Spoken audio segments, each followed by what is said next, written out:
اللہ کو پانے کا راستہ کیا ہے؟ محمد الرسول اللہ صلی اللہ تعالی علیہ وسلم۔ لقد کان لکم فی رسول اللہ اسوۃ حسنہ لمن کان یرجو اللہ والیوم الآخر وذکر اللہ کثیرا۔ یہ عجب آیت ہے۔ اس کا ترجمہ تو عام طور پہ کرتے ہیں کہ تمہارے لیے میرے نبی کی زندگی بہترین نمونہ ہے، یہ بھی ٹھیک ہے، لیکن اسوہ ہے اساس سے، تو اس سے ایک لفظ اسوہ بنتا ہے جس میں نمونے کا مطلب بھی ہے۔ جب اس کی اصل میں جاتے ہیں اسا، تو اسا کا مطلب ہے غم کی تسلی، غم تسلی۔ آج پوری دنیا جو دکھوں میں اور غموں میں ہے، تو میرا اللہ پیغام دے رہا ہے میرے نبی کی زندگی اختیار کرو، اللہ تمہارے سارے غم دور کر دے۔ پیسہ آنے سے دور نہیں ہوتے، بہت بڑا تم فرید صاحب کی طرح وی سی بن جاؤ، اس سے دکھ درد دور نہیں ہوتے۔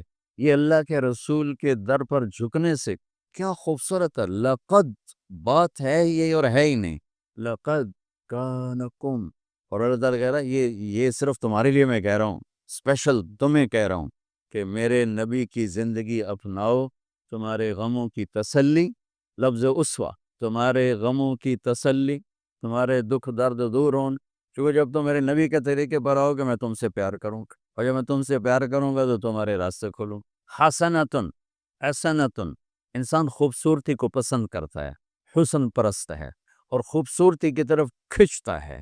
معصوم بچے کو بھی مسکرا کے دیکھو تو وہ بھی مسکراتا ہے، آنکھیں دکھاؤ تو وہ روتا ہے۔ انسان کے اندر حسن پرستی ہے، تو باقی ہر حسن زائل ہو جاتا ہے، میرے نبی کے زندگی والا حسن ہمیشہ بڑھتا رہتا ہے۔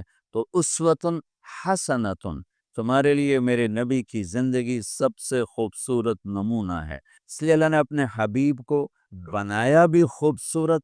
حضرت عائشہ فرماتی تھیں کہ یوسف علیہ السلام کو دیکھ کر عورتوں نے ہاتھ کاٹ لیے، اگر میرے بیموق کو دیکھتی تو دل پہ چھریاں چلا کے بیٹھ جاتی۔ اللہ نے آپ کو اتنا حسین بنایا تھا۔ اللہ تک پہنچنے کا ذریعہ ہے جناب رسول اللہ صلی اللہ تعالی علیہ وسلم، اور اللہ تک جانے کا راستہ ہی کوئی نہیں۔ لو استفتحونی کل باب وجاؤنی من کل طریق لا افتح علیہم الا ان یکونوا وراءک۔ اللہ تعالیٰ نے فرمایا میرے نبی آپ اعلان کریں، یہ حدیث قدسی ہے کہ آپ کے بعد اب مجھ تک آنے کا ہر راستہ بند ہے، ہر دروازہ بند ہے، کوئی آپ کے رب کے پاس نہیں پہنچ سکتا جب تک آپ کے پیچھے نہ۔ اور اللہ کو راضی کرنے پر ہی ہماری زندگی کی تکمیل اور کامیابی ہے۔ اگر اللہ کو کھو دیا تو سب کچھ کھو دیا۔ یا ابن آدم اطلبنی تجد، میرے بندے جو مرضی کام کرنا ہے کر، پر میری طلب میں رہ، میری تلاش میں رہ۔ فَإِن وَجَدْتَنِي وَجَدْتَ كُلَّ شَيْءٍ، اگر تو نے مجھے پا لیا تو نے سب کچھ پا لیا۔ وَإِن فُتَّنِي فَاتَكَ كُلُّ شَيْءٍ، اگر تو نے مجھے کھو دیا تو تم نے سب کچھ کھو دیا۔ وَأَنَا خَيْرٌ لَكَ مِن كُلِّ شَيْءٍ، اور میں تیرے لیے ہر چیز سے بہتر ہوں۔ وَرِضْوَانٌ مِّنَ اللَّهِ أَكْبَرُ، اور اللہ کا راضی ہو جانا سب سے بڑی دولت۔ یا ابن آدم لی علیک فریضہ ولک علی رزق، میرے بندے ایک کام میرے ذمہ ہے تجھے روٹی کھلانا، ایک کام تیرے ذمہ ہے اپنے رب کی اطاعت کر کے چلنا۔ یہ اللہ کو پا لینا ہماری معراج ہے، ہماری کامیابی ہے، ہمارا آنے کا مقصد پورا ہو گیا۔